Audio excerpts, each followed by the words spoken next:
Problem 3. A and B are running at constant speeds on a circular track.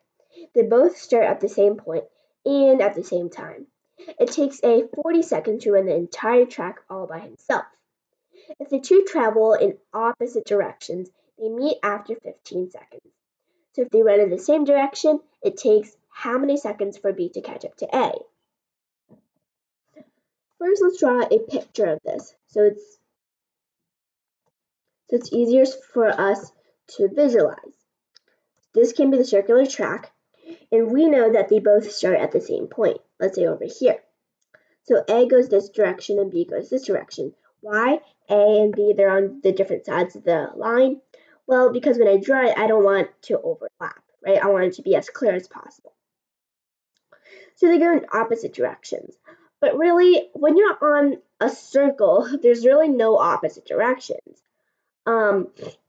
Well, yes, there are opposite directions, but there's nothing. If you go away from each other, eventually you're going to meet, right? Because if they go this way, then they're going to meet somewhere like over here, I guess. And if they go the other direction, they're always still going to meet. So there's no meet up or catch up problem on here. So they both start at the same point at the same time, and it takes A 40 seconds to run the entire track by himself.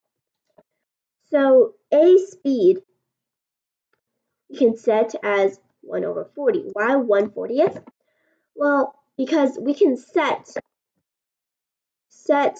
entire track length be equal to 1, right? That's the unit 1 that we talk about in a lot of ratio problems. Okay, and if the two travel in opposite directions, they meet after 15 seconds. So if they meet, then we know that the speeds of A plus B would be 1 divided by 15, which is 1/15th. So what would B be then?